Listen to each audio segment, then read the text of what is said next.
Você já saiu de uma reunião escolar com a sensação de que falou com uma parede? Você levou o laudo, explicou o diagnóstico, pediu adaptações e a resposta foi algo do tipo: Ah, mas a gente já faz o que é possível. Ou eu já ouvi até assim, ó: Todos os alunos aqui são especiais. E o melhor de todos é que ela fala assim, ó: O seu filho parece bem. A gente não vê nada de diferente nele. O que a maioria das pessoas ainda não entendeu é que isso tem um nome. Chama-se exclusão dentro da inclusão. E acontece porque a maioria das escolas ainda não sabe ou não quer fazer inclusão de verdade. Mas acontece que o problema não é só a escola. O problema é que a maioria dos pais não sabe exatamente o que pode exigir. E sem saber os seus direitos, você fica dependendo da boa vontade de quem está do outro lado da mesa. Esse vídeo de hoje vai mudar isso.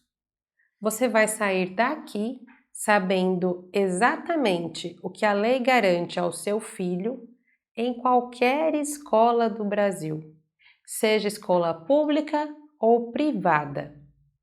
E mais ainda, você vai saber como exigir tudo isso de forma eficaz, sem destruir a relação com a escola no processo, sem quebrar a relação com a escola dentro da sua rotina. Vamos entender agora por que a escola não funciona para o cérebro atípico. O modelo escolar foi feito para um tipo de cérebro.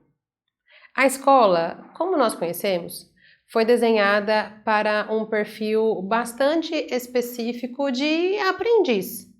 Alguém que aprende bem ouvindo, que consegue ficar sentado por longos períodos e que processa a linguagem escrita com facilidade. Ah, e tem também aquele aprendiz que funciona bem em ambientes com muito estímulo social.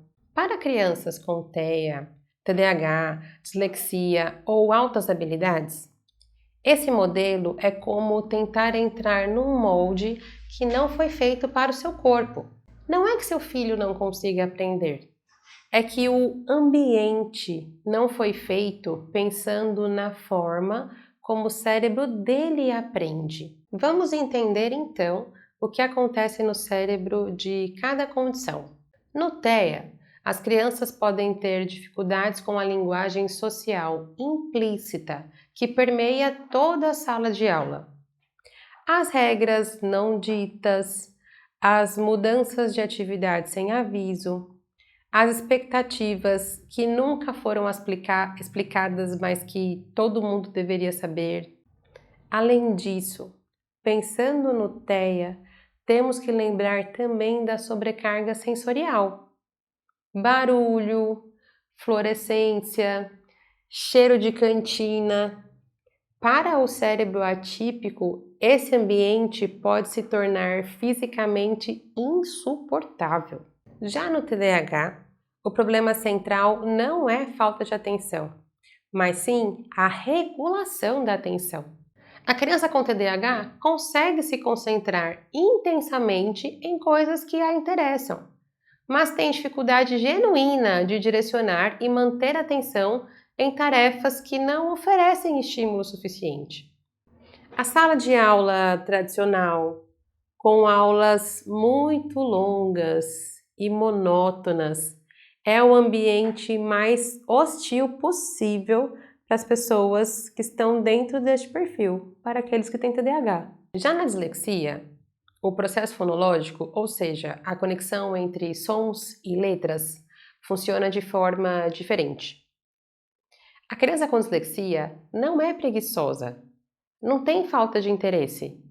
Ela de fato processa a leitura e a escrita por um caminho neurológico diferente, que precisa de métodos específicos para ser desenvolvido. Já nas altas habilidades, o problema é o oposto do que a maioria imagina. A criança superdotada que não é estimulada adequadamente desenvolve desengajamento, ou seja, pode desenvolver também comportamentos disruptivos e, em alguns casos, até mesmo depressão. O tédio crônico também tem consequências, mas é importante que a gente entenda que em todos esses casos o problema não está na criança, está no ambiente que não foi adaptado para ela. Vamos falar agora sobre o que a lei garante, começando pela Lei Brasileira de Inclusão e tudo o que você precisa saber sobre. É a Lei número 13.146 de 2015, conhecida como LBI, Lei Brasileira de Inclusão. É a lei mais abrangente de proteção à pessoa com deficiência que o Brasil já teve e ela se aplica ao seu filho. Mas a lei não funciona automaticamente, infelizmente. Só funciona quando você sabe o que está nela e quando você cobra. Toda escola é obrigada a oferecer adaptações curriculares. A escola não pode simplesmente aplicar a mesma prova do mesmo jeito para todos os alunos e dizer que está fazendo inclusão ainda. Adaptações podem incluir tempo adicional para provas, avaliação oral ao invés de avaliação escrita, redução do volume de questões sem redução do conteúdo avaliado, uso de recursos tecnológicos e entre outras coisas. E todas essas adaptações precisam estar formalizadas no PEI. O PEI é o Plano Educacional Individualizado. Esse é o documento mais importante que você vai assinar na vida escolar do seu filho. O PEI define metas, estratégias e as adaptações específicas para o seu filho. É específico e singular para cada criança.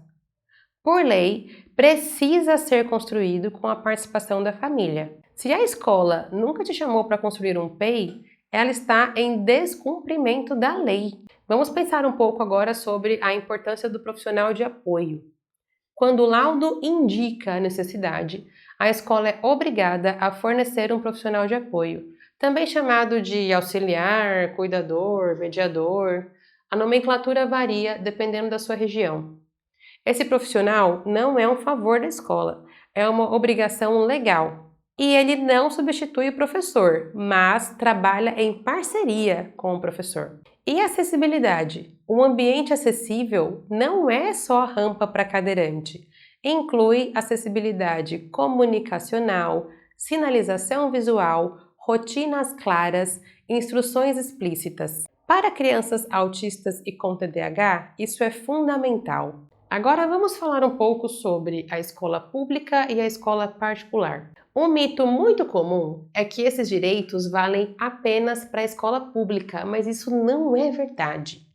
A Lei Brasileira de Inclusão se aplica a escolas públicas e privadas. Uma escola particular não pode cobrar a mais pelo profissional de apoio. Isso é proibido expressamente pelo artigo 28 da LBI. E não pode negar matrícula por causa do diagnóstico. Se fizerem isto com você, isso é crime. A escola está cometendo discriminação. Mas tá, como exigir então os seus direitos sem criar uma guerra? Vamos pensar em estratégias certas para cada situação. Agora você já sabe o que a lei garante. Vamos pensar juntos então em estratégias para fazer esses direitos de forma eficaz, para garantir esses direitos de forma eficaz. Porque tem uma diferença muito importante entre ter razão e conseguir o que você precisa para o seu filho. E às vezes a forma como você chega lá na escola determina se o seu filho vai ter um aliado ou um adversário dentro da sala de aula. O primeiro passo é: documente tudo. Qualquer pedido que você fizer à escola, faça por escrito. E-mail, então, é perfeito. Conforme conversamos hoje, solicito formalmente a elaboração do PEI para o meu filho até o dia tal. Isso cria um rastro. A escola vai levar mais a sério quando souber que você tem tudo registrado. O segundo passo é: cite a lei. Você não precisa ser advogado para mencionar a Lei 13.146, o artigo 28, por exemplo. Quando você cita a lei pelo número, você muda o tom da conversa. A escola entende que você está informado. Isso, por si só, já resolve muitos casos. E o passo 3. Dê prazo. Aguarde o retorno até o dia tal. Pedido sem prazo é pedido ignorado. Prazo razoável, documentado por escrito, cria obrigação. E o passo 4. Escale quando necessário. Se a conversa com o professor não resolver, vai para a coordenação. Se a coordenação não resolver, vai para a direção. Se a direção não resolver, você deve ir para o Ministério Público, que é de graça e é muito eficaz. Em muitos casos, uma simples carta do MP para a escola resolve em dias, o que em meses de conversa não resolveram. Mas é muito importante também que você pense sobre o que não fazer. Não entre em sala de aula sem autorização. Não ameace antes de tentar negociar. Não publique nas redes sociais antes de esgotar os canais internos. Isso pode prejudicar a relação da escola com o seu filho. E preste atenção, não assine nada que reduza os direitos do seu filho em troca de paz. Direito não se negocia assim. Ser parceiro não é ser omisso. Existe um equilíbrio muito delicado entre exigir seus direitos e construir uma relação produtiva com a escola. E esse equilíbrio existe. Você pode ser um pai que cobra e um pai que colabora ao mesmo tempo. De fato, os filhos que melhor evoluem na escola são aqueles cujos pais combinam as duas coisas. Mas você deve estar pensando aí, como que eu faço isso então? Como que eu colaboro de forma eficaz? Compartilhe com a escola o que funciona dentro da sua casa. Se o seu filho responde bem a um determinado tipo de instrução, conta para a professora.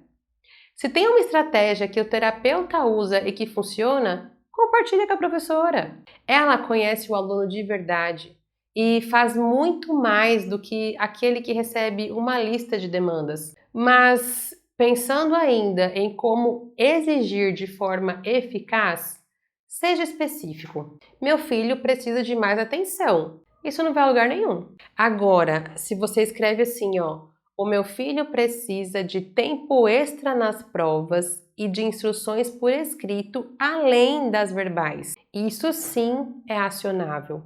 E acompanhe os resultados, tá? O PEI não é o documento que você assina e esquece. Revise trimestralmente, bimestralmente, mensalmente. Se as metas não estão sendo alcançadas, pergunte na escola por quê. Se as estratégias não estão funcionando, peça revisão. Agora, deixa eu te dizer uma coisa. A maioria dos pais que eu conheço só foi descobrir os direitos do filho na escola depois de anos de batalha. Mas eu quis que você soubesse hoje.